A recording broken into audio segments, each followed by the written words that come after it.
very warm welcome to Back of the Net. My name is Charlotte Richardson. I am your host this evening, as I have metaphorically sat in Ben Eltham's seat this evening to bring you Extra Time, the show where we pause for a moment and reflect on all of the news and views from the last few days. And it goes without saying that obviously there are some much more important topics and things to debate at this time. But that being said, Back of the Net has been a platform showcasing and championing the non-league game for a number of years now. And over the last couple of weeks, we have been trying to, again, have a little chat about the topics affecting the non-league game, exchanging views about all of the breaking news. And that is what we are going to do this evening. Breaking news from the Premier League earlier this afternoon was a financial package that the whole pyramid has been waiting for a number of weeks. And I'm delighted that I have got two absolutely fantastic guests alongside me this evening to dissect that and exchange some views from both a chairman's perspective and a manager's perspective. So with no further ado, let me introduce our first guest this evening, Slough Town manager Neil Baker. Neil, good evening. How are you, first of all? I'm very well, thanks, Charlotte. Yourself? Yeah, not too bad, not too bad. How have you found the last couple of days? Obviously, your team are pushing for promotion and they're in and around those playoff places. I'm sure you've been eager to hear something. It's been a bit radio silent from the National League, hasn't it? Yeah, it has. It's I think it's just such a hard position for everyone to be in, because I don't think anyone knows exactly how long this is going to last for. There's so much uncertainty, and I guess the National League, the people who are running it are just people like ourselves. They don't know what's going to happen, and I guess that they're having to take views from the Premier League, from the EFL, from other people, and I guess there's just so much involved in it. From a point of view, as a manager, we still don't know where we are. We don't know what's going to happen. And it's very difficult to sort of plan anything, really. Yeah, definitely so. And I'm sure for a lot of chairmen across the country, the last few weeks have probably been quite stressful and quite grueling. And I'm really delighted that we have Gary White, chairman of Heybridge Swifts, alongside us this evening. Gary, how's the last few days been from you as well, from a point of view of trying to keep a club up and running during these unprecedented times? Well, it's you're absolutely right, Charlotte. It's a strange time. None of us have ever dealt with this before, so we're all going into unknown territory. In our case, we don't have many players on contracts or whatever, so our outgoings, our costs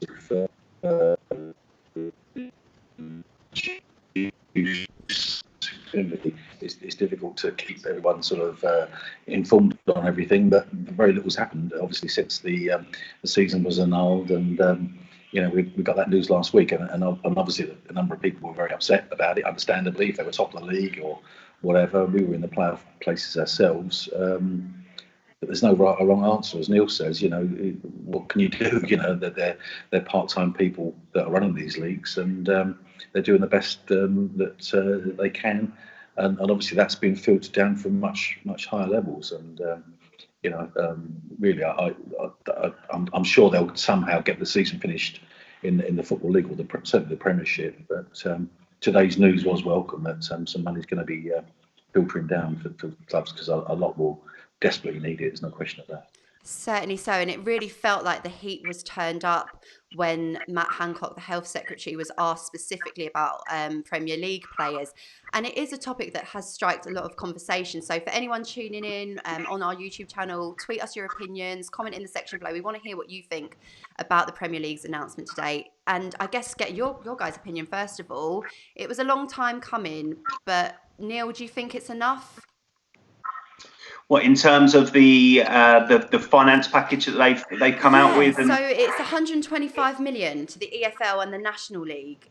Is that going to be enough, do you think, to keep teams going and to enable you and the tier above to eventually restart the season again?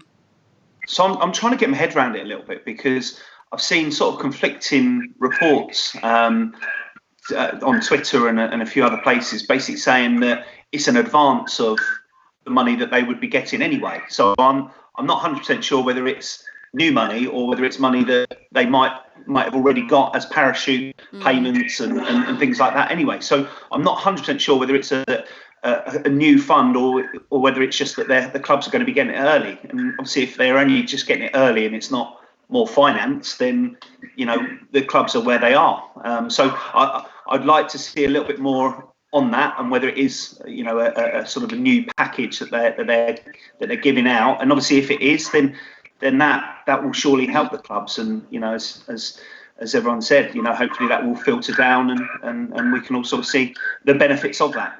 And did you feel like it was a fair sort of pressure and scrutiny applied to Premier League players? I know that the non-league community and a lot of managers that I spoke to who were liaising with their squad, they did feel somewhat abandoned because of the lack of communications. But did it slightly go a bit too far when Matt Hancock almost called them out a bit? Yeah, I actually think it was. I think it all come about because of Tottenham. Let's be honest, Tottenham and Newcastle sort of furloughing their staff, and everyone knows that, you know, that we end up paying that because we're taxpayers, and I think that's the frustration for everyone. And then obviously it's then the players that everyone wants to go at, because they turn around and say, well, why aren't the players giving up their money and whatever else? So I have a different view as well. I think players pay pretty much predominantly 45% tax. They pay millions and millions of pounds into the NHS, the economy, every single year, and I know lots of them have in foundations, charities that they sort of work with.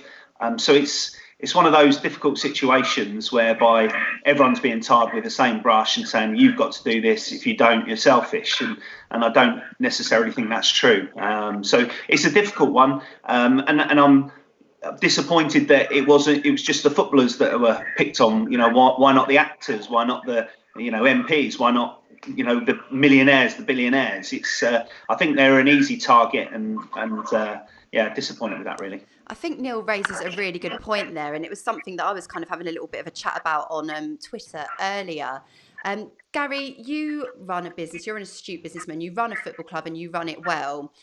What did you think when Tottenham Hotspur, who recorded record-breaking profits, now to my understanding, it would require 3.3 million to pay their 550 non-playing staff their wages for the next 3 months. 3.3 million. Their profits were 113. Was it just really crass? Is it exploiting a system? What was your take on that? Yeah. I mean, morally, it's wrong. Legally, there's nothing wrong with it, with what they're doing, obviously, because it's you know, it's within the legislation that's just recently been introduced. But morally, you know, you got to sort of say, you know, that's crazy. It's a bit of a PR cluster, isn't it? And I would have thought, if anything, that's sponsors or whatever think twice perhaps about dealing with them in the future. You know, I know Newcastle have had some image problems with the, you know, like Ashley situation and what have you. Yeah, but you know, legally they're doing nothing wrong, but morally you're absolutely right. It's not good for the game. And there's lots of good that takes place, as Neil says. There's huge amounts of tax get paid. There's lots of players who do some fantastic stuff for charity, and I'm sure lots of players have foregone wages or whatever and contributing towards other teams. But that doesn't sell newspapers, does it? You see, I mean, only bad news and cynical stuff sells papers these days, because you know, so much of the media, the paper media, is desperate for stories and stuff like that. So they tell me, it sells newspapers, but you know, you're never going to get the good news in there. Good news just doesn't sell. But going back to the point you just made about the money filtering down as well, Neil rightfully says, I've not looked at the detail yet, but it might be that it is just an advance of money that it got anyway.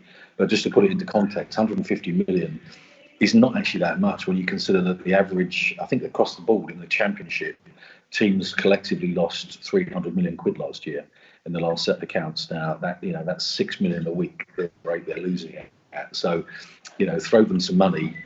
Yeah, that 6 a week will probably move to 10 a week or 15 a week at the moment. And they're not getting the gate revenues and stuff like that in. You know, it's not going to go very far. It's only a few weeks' money. It sounds like a lot, but it's going to go to the Championship clubs. And if much of it filters much lower down than that, I'll be surprised, to be honest. And Neil, I just wanted to get your thoughts as well. Obviously, the footballers have come under a lot of criticism, but I'm sure we're all aware of conversations they're having privately. News story broke earlier this afternoon about Jordan Henderson spearheading a campaign for Premier League footballers to fund the NHS. But is there a worry and a concern about player welfare here? Because one of the things that I think or maybe an organisation that does deserve perhaps a little bit of criticism, is the PFA, because National League players aren't protected by them, but obviously they have issues around wages, and I'm sure you've had a lot of players coming up to you asking what the situation is. Do you think player welfare at all levels of the pyramid is being taken seriously enough? Because if they want this season to end, obviously there's going to have to be almost another mini pre-season. All these practical things are still so unexplored, aren't they? And that's it. I guess nobody knows, and that's the biggest problem we've got. Nobody knows what's going to happen. I was talking to the Fulham first team physio yesterday, and his opinion is that football might not be playing till October. The physical side for the players when they come back in, depending on how long they've been out, how long do you have as almost like a mini pre-season? It is an absolute nightmare for football, but it's a nightmare for everyone, and everything about it is just horrific. So it frustrates me, that everyone loves football and everything like that. But for me, there are so many more important things out there at the moment, and football will solve itself somehow, and we've just got to be there to sort of deal with it when it comes around, really. And one of the topics we've been speaking about on Back of the Net for a number of years now is the sort of change in financial face. It's almost like the money at the top of the game has kind of trickled down. We've seen a lot of big spenders within the leagues, and almost the focus has gone away from being sustainable. Gary, do you think this crisis will have made a lot of boards and a lot of chairmen and a lot of volunteer workforces really reconsider the way they operate? Because potentially, certainly a week ago, it looked like the whole of the football pyramid and the whole of the 2019-20 campaign was just going to be completely expunged. Is this refocusing now upon the really important things that a football club should be, and that's community driven and financially sustainable? I think it will, yeah. I think it will have to. I think, so much sponsorship and income. So I'm just trying to get my face in the picture. Come back, Gary. So much of it is gone. Well, don't worry, Gary. We're still listening to you. Don't worry. You still hear me? No, it's just a huge sort of a lottery. I mean, we just don't know. I mean, it's so much of. Like you say, putting football into context, it's not that important. I think a lot of clubs will find though that and a lot of clubs do rely on sponsorship revenue. That's going to be harder to come by because I can see the business scene being very, very tight. I spent most of this week doing cash flow forecasts for clients and answering questions about how we can keep them trading. And whereas a few weeks ago we were talking about growth and building businesses, now we're just talking about pure survival. And football does rely on the corporate sector for sponsorship and that sort of stuff. And I think they will, lots of those sponsorship monies will get shelved. So I think there will be a drop in income, and it will force clubs to be more sustainable. We try to be sustainable first, but you will push the boat out. You get chance promotion, and you get the budget goes up, and all the things you said you'd do when you took over the club in terms of sustainability and not getting into debt and this sort of stuff does go out the window a little bit. And I've just been as guilty of that as just like any other chairman. And you always think you'll come back one day with a big cup run, and that comes around once every 15 years, if you're in Heybridge's case. And Neil, from a Slough Town point of view, obviously I'm not asking you to give away your budget or anything like that, but how do you find that the club runs? Are you, as a manager, I'm sure you probably get an insight more than anyone. Give us a little bit of insight into how it works at your place. Yeah, I mean, I'm quite heavily involved really. I'm financial advice by trade, and I sort of do get involved quite a bit. I mean, we're in a slightly different scenario at Slough because we don't have loads of fixed costs because we're effectively tenants for Slough Borough Council. We don't have all the necessary associated costs of running a club and things like that. I think we get a percentage of the bar and sponsorship, which obviously we've lost for the time being, and obviously we've lost 4 games and probably a playoff game. But how much affects us? I don't think it will affect us as badly as some maybe. But it's, you know, it's still a football club. You know, we haven't got a money man as such behind the scenes.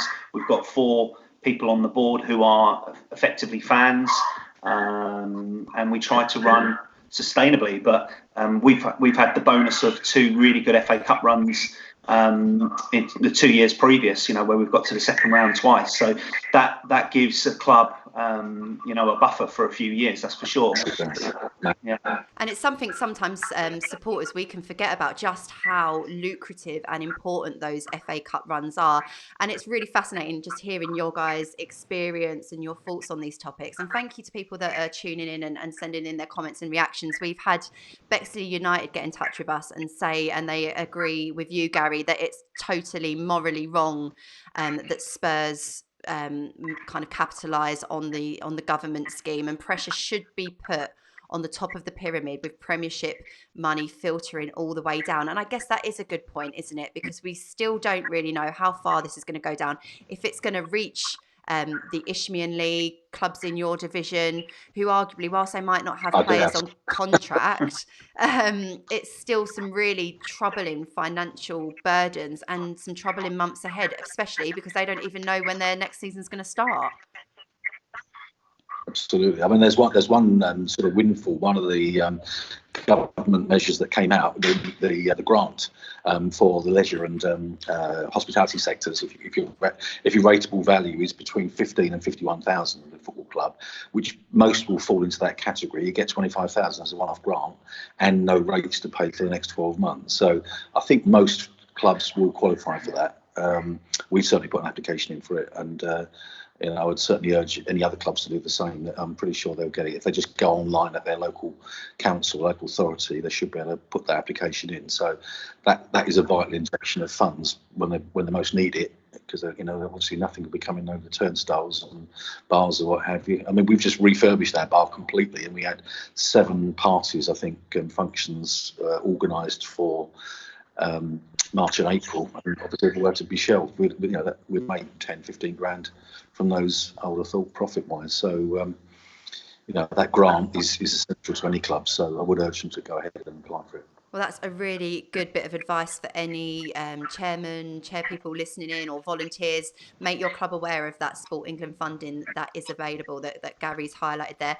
And thank you to Mike, who has got in contact with the show as well. He says football is a business, and most like to help with charities, but it's the player's choice if they want to help the NHS, which is a very fair and valid point. And the Premier League did announce today that 20 million will be going to the NHS. And I think it's important to highlight as well that there is still a lot of good, like we're trying to do here. We're just trying to have a chat, get the football community together. It's really challenging times for everyone. But Neil, there is good going on in the football community, isn't there? Not only from the Premier League, obviously we've seen the likes of Arsenal and Brighton doing some really good stuff in the community, but again, non-league clubs who aren't in a great position themselves are stepping up in this time of need for their supporters. Yeah, I think there always is. Non-league, I don't think there's anything like it. You know, non-league, there's some absolutely unbelievable, wonderful people involved from club to club. You know, and they'll do anything for their community.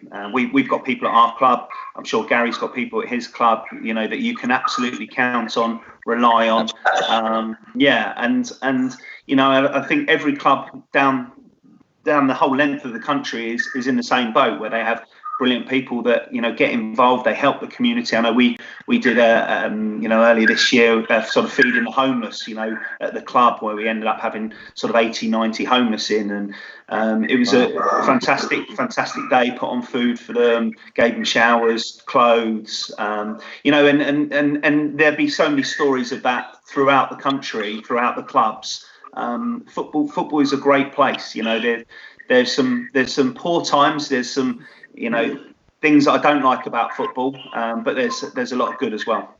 And Gary, have you seen any examples that have really caught your eye in terms of teams really stepping up, clubs really stepping up during this time? I mean, I was particularly impressed with Bromley in the National League, you know, stepping up and the stuff that they've been doing within their local community, and the board of directors kind of saying as well that they will make sure that their staff are well looked after. I guess that's the pinnacle that any chairman would like to be able to do.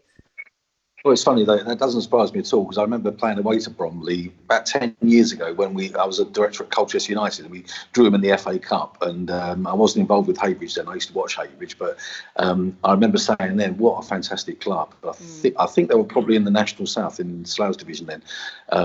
They hadn't moved up to the main National League, but I was really taken what a great club they were. So that doesn't surprise me at all. And as Neil says, there are some fantastic clubs in non-league, and that's why I love doing what I do. And when you go to a game or a club for the first time, and you meet them and you find out the history, and they're all full of people that give their work and their time free of charge, and commitment's unbelievable. And the same with our club. We've got a few people there who just live and die by Heybridge Swifts, and without them, non-league just wouldn't exist.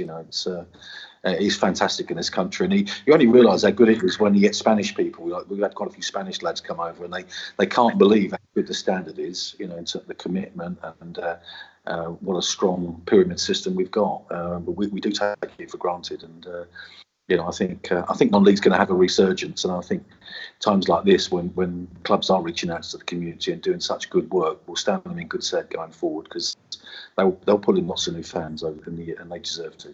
Yeah, Gabby, you touch upon a point that I've really been thinking about. Obviously, just missing football so desperately in these times. Obviously, the most important thing is that we all stay at home and we stay safe. But you're tuning into Netflix, and I'd recommend the Sunderland documentary if anyone watches that. Have you guys been watching it? Yeah, I've watched it already. You just see the scenes of the crowds together, and it feels like such a distant memory. But I think if this horrible, horrible time, from a football point of view, and obviously it's far more catastrophic and tragic outside the world of football, but it does make you treasure that terrace. It makes you treasure the woman that serves you your cup of tea, the kit man, all those little things that are so unique to the non-league game. And hopefully, once we are back up and running, we'll be able to maybe see the crowds boosted. And Neil, do you think that might be the case? We'll see a resurgence, and actually people really respecting how important the pyramid is, and the role that non-league plays in so many different ways. I'd love to see it. I'd love to see it, Charlotte. I was sitting there when I saw the Tottenham news. I was sitting there thinking, if I was a season ticket holder there, I'd want to throw my season ticket away, and I'd never want to go back again. And I sort of see on Twitter, people say, I'm going to go and support my local club, and I'd love to see it, but unfortunately, when the dust settles, people will get back into the routine, and I believe that people will forget what Tottenham have done, people will forget what Newcastle have done, Norwich. And they'll get on with things, and that's unfortunate. I hope that there's a change in football at the top, but we'll see. Because a point that was made, like obviously the Premier League did make their announcement today, and if they hadn't, I think it would have been a very different show this evening. But speaking to a lot of players that I've encountered, maybe more so in the National League than below, it's such a breeding ground for talent. And so many players make their way through the pyramid, and the Premier League benefits. So, like I say, it was just as well, I think, that the statement came out today, because I'm not sure, Neil, how much more patience people had to wait to hear from something from the Premier League that is, one of the richest leagues in the world. Yeah, no, absolutely. Again, I'm still a little bit sceptical, because I always am of the Premier League, and until we sort of see something, that manifests, whether it's pounds or notes or whatever, I'm always a little bit sceptical. But what I said to my co-manager, John, for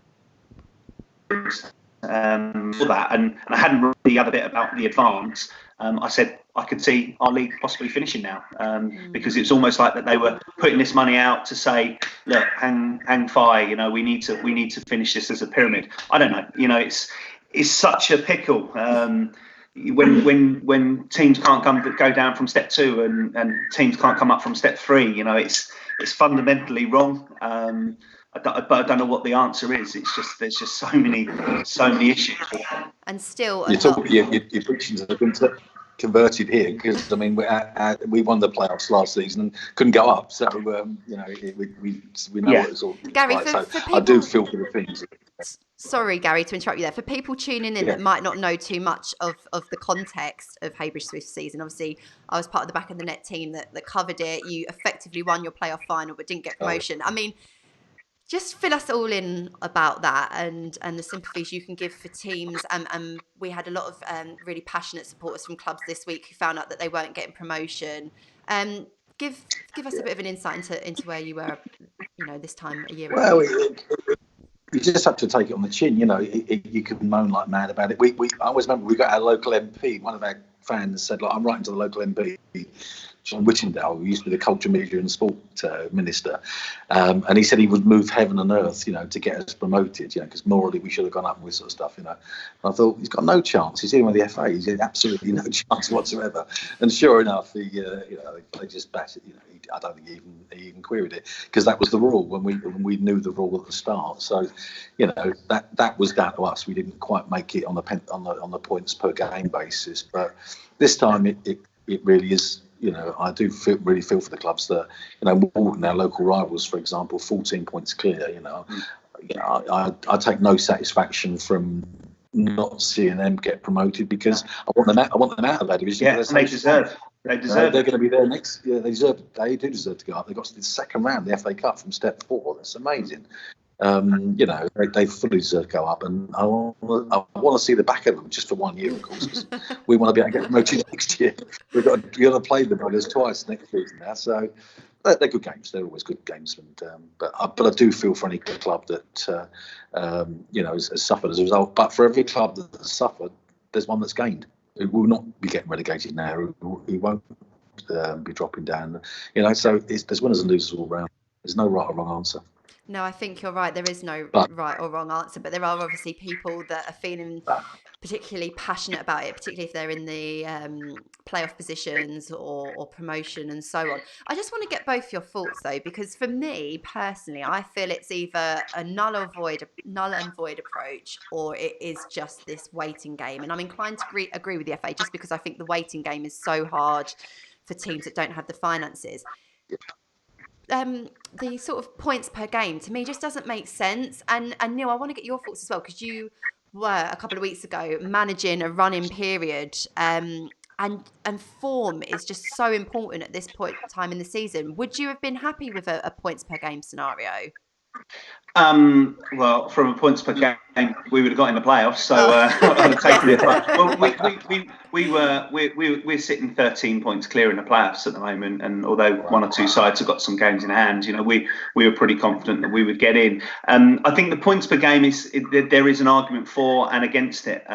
People will say, well, what about the teams, you know, team that's played all the teams at the top but haven't played the teams at the bottom, and so there's so many arguments to it. I feel sorry. For me, I feel sorry, as Gary says, for the teams like your Maldens, I think Vauxhall Motors, Jersey, and there's a few others as well that are so far ahead that it just doesn't feel right. It just doesn't feel right that they can't get promoted. But again, we are in complete uncharted territory. And I don't think anyone knows what the right thing or the wrong thing is. For me, as I said, I don't see football starting, whether it's 2021 season. I don't see it starting in August. I just don't see it, because I think once we come out of this, I think that there's going to be a time, or you know, there's going to be a period where we still have certain restrictions in place, and I don't think football is a necessity with crowds and whatever else. So I can see us starting a lot later, and I guess what has to happen is the FA have to have a degree of flexibility, something that they probably never had. And they're going to have to be really flexible in how they deal with it. They will be worried about the Premier League, the Euros obviously now being pushed to 2021, so they know that the 2021 season's got to be finished by a certain time.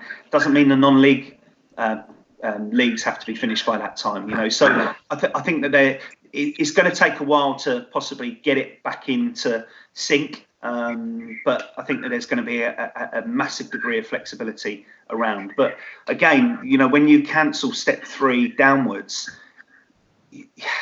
but you haven't cancelled everything else. For me, a pyramid's a pyramid. I think it's got to be one rule for the whole pyramid, because then otherwise it doesn't work. It's broken. And I think you've already highlighted there quite an important piece of the conversation. And one thing that we spoke about on the show earlier in the week is, does this crisis, and this, obviously we're going to have a long period now without any football, does it offer an opportunity to really assess where the game is at? And Neil, I'll get your thoughts on this after as well. But my opinion, I'm involved with Margate Football Club and have been for a number of years now, and previously at Gillingham and other clubs, etc. There's a lot of football now. There's a lot of cup competitions. It's now an opportunity to really review how our footballing fixtures work, how our schedules work, and maybe relieve a bit of pressure on the pyramid in terms of the sheer output of games. Gary, what are your thoughts on that? Well, it's an interesting point, because we did used to have 46 games like the other divisions, and they cut it back to 38 a couple of years ago. I think this is the second season that we played with 38, and you did notice a difference. There's quite a difference. The season we had the great FA Cup run and also the trophy run, we played 72 games that season, wow. which was crazy, really. But we had 14 games in hand at one stage, and wow. we still got to the play. Albeit we lost it, and that was too much. There's no question that was too much. But we were a bit of a sort of victim of our own success. We just kept winning cup games after a draw. We couldn't win them first time. We kept winning replays. So, but I wouldn't exchange those memories for anything. It was fantastic. Okay, and Neil, from your point of view as a manager. Oh, sorry, Gary, the technology just cutting out me there. Neil, from a manager's point of view, obviously you have to manage a squad. Probably all of your players have other jobs. That kind of Saturday, Tuesday regime is quite grueling. Would you be pleased to maybe see some of the trophies or the county cups maybe be removed? Because certainly for some clubs I know, there was a degree of, what is the point of this competition? Maybe I'm being a bit brutal. What are your thoughts? I think it with every cup competition, it depends where you are within the season. A county cup, for example, is never high on a priority list. But if you're midway through the season, you're out the FA Cup, out the trophy, and mid-table in the league, all of a sudden it becomes an important competition, because you want to try and get that little bit of silverware. So it's very difficult. I think the FA Cup is the FA Cup. It's the greatest cup competition in the world for me. So you wouldn't want any changes to that. The trophy and the Vase, it's an opportunity to get to Wembley. I guess the trophy now, not many of the national Prem sides take it that seriously, probably until the latter rounds. The Vase, I think, is a fantastic tournament for those step 5, step 6 players to potentially get to Wembley. So I don't think you'd want to do anything with any of those. You're right. The League Cups, I know when we were in the Southern League, the year we got promoted, we were, I think, similar to you, Gary, we had about 70 odd games. We got to second round of the FA Cup. We got to various finals and playoff final. And I remember going into a League Cup game and we wanted to lose the game. You went into the game as a manager sitting there thinking, I hope we go out, because so it's very difficult. It's very difficult. For me, I would scrap League Cup games. I think they're a complete waste of time, waste of money, probably lost leaders for most clubs. The county cups, yeah, it's a difficult one. There's clubs that don't like them, and there's clubs that do. So, but I think that, I know that obviously everything's changed now, because I know next year we were going to be having 24 teams in the National South, so we were going to be increasing our games. So I don't quite know how it all works. I mean, the Premier League players, they suffer playing 2 games in a week, whereas back end of the season, most non-league sides, or a lot of non-league sides, are sometimes playing 3 games a week. We got promoted playing 3 games a week, and it's a real slog on players, who are earning not a lot, and they're having to play 3 games in a week or 2 games in a week consistently. So I mean, but who knows what's going to happen with football? You know, we might see some clubs go out of business. You know, does that affect the amount of games that are going to be played? I think that there's so many questions to be answered this summer. And there is a question as well about a bit of a restructure for the pyramid, and I think I might have read that might be on hold for a little while longer. I mean, like you say, there's so much that was going to go ahead. We were looking forward to the Euros from the FA now, you know, the governing body that was in a very healthy state in terms of finances, and now facing these massive black holes in terms of their commercial outlets were, you know, Wembley Stadium. Gary, does it concern you that, like you say, there's some very goodwill at the moment, some very hefty statements, and some very good support for the NHS, which of course is deserved. But when this all dies down a little bit, football is relatively poor in certain areas. We're seeing a lot of clubs already 2 weeks into this have to start GoFundMe and crowdfunding campaigns. Yeah. Is it a reality now that we are going to lose some very old football clubs that have had prestigious histories as a result of this horrible virus? Sadly, I think it's true. Yeah, I mean, I'd spent a lot of time looking at football club finances. I listened to a podcast by a guy called Kieran Maguire, and he's an expert in football finance. He's absolutely brilliant. I listen to his stuff all the time. In fact, I've got his football club spreadsheet, which I'll share with anyone who wants it. It's absolutely fantastic. We put it online, and it has got. It's horrendous. Some of the finances of the clubs outside the Premiership, and you look at it, and you know, they've got debts of 10, 15, 20, 30 million in Leagues 1 and 2, and they're there, you know, out of the generosity of certain backers, and that only goes so far. And we saw it with Bury. Sadly, you know, 7 million in debt. They actually folded, of course, and also Bolton Wanderers burnt through. Bolton wrote off 180 million of debt when Eddie Davis was the previous owner, and he wrote that off shortly before he died. The family, you know, obviously, just wiped their slate clean, and then they burnt through another 10 million, I think, or 12 million for that, and just about stayed in business, you know. So there's going to be quite a few more like that, unfortunately, because the sponsorship monies they were getting, they're going to dry up to a large extent. So there will be more, unfortunately. And those figures are astounding, and I love that podcast too. And anyone tuning into this, highly recommend it. Price of Football. It's a really insightful and eye-opening podcast. And we're literally entering the final stages of this evening's show. So if you have got any comments, maybe you're a volunteer at a football club, maybe you're a supporter really worried about the financial sustainability. Will your club survive this crisis? Or maybe you're a player thinking, how on earth do I keep fit? Am I going to be playing football again? Just get in touch with us on Twitter. Make sure you subscribe to us on YouTube as well. We would still love to hear from you in the remaining minutes of the show. And Neil, finally, I just really want to get your thoughts on and a little bit of insight into, as a manager, you and the joint manager at Slough, are you communicating with your players regularly? Like, what? I know it's very difficult to plan ahead, but what's the kind of feeling at the moment in terms of keeping the boys sharp and as fit as they can be?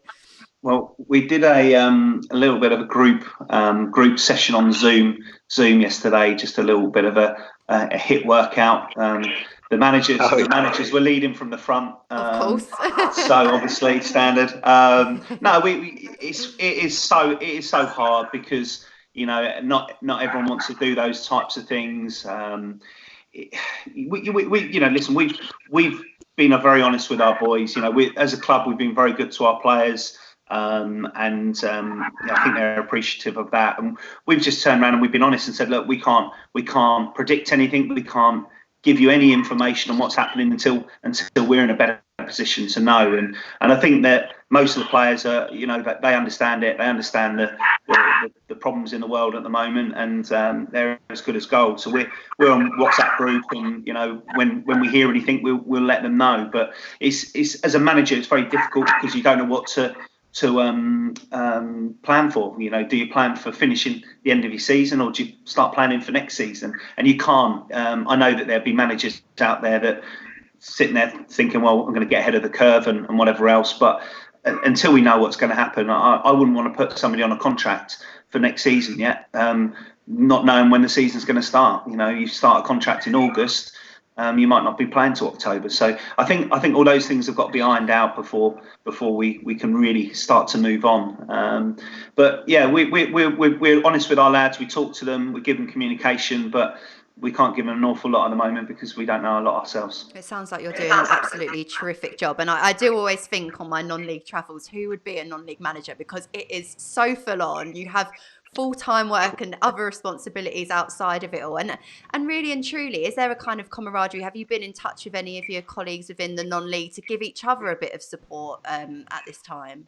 Yeah, no, I've been on the phone today. Spoke to the Leamington manager today, just finding out what he was doing. Spoke to Steve McKim probably yesterday, day before. Spoken to Jerry Gill, Paul Dodd as well.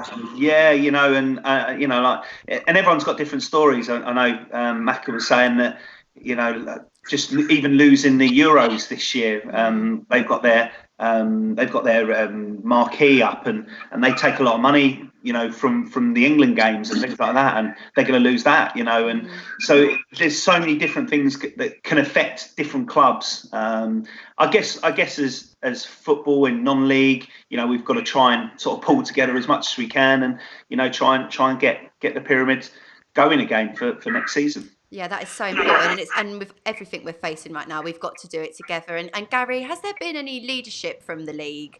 I got the impression there was a lot of supposedly a lot of consultation about what the decision should be. But has there been any sort of let's come together and strategize and utilize the skills that everyone has outside of football to try and benefit football, or is maybe that a little bit premature for now? Because I don't think there has. I mean, I'm not criticising them. I thought they've done the best they could because obviously they're governed by the FA to a large extent. But I don't think there was any consultation with any of the teams as such. Because I don't think anyone would know the answer anyway. So they had to sort of take the decision, and it filtered down from the FA really. So, and obviously 50% of the people would just shrug their shoulders and say, yeah, whatever. And the other 50% feel that it was totally premature.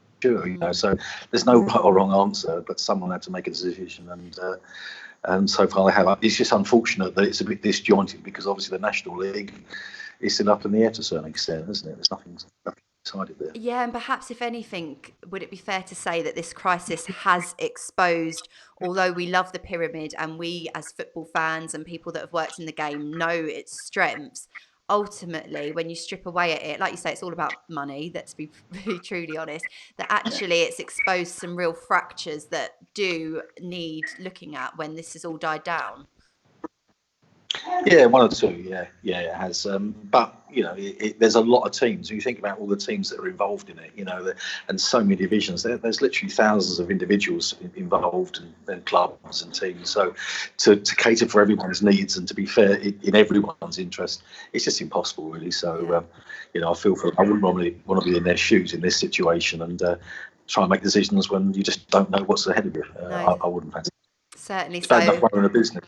Yeah, it's bad enough running a business at the moment, let alone running a football club. That's exactly for sure. that. And Neil, as we face another weekend without football, what are you doing with your time? How are you going to feel another Saturday afternoon?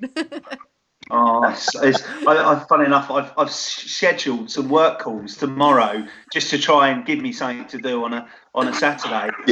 It's awful.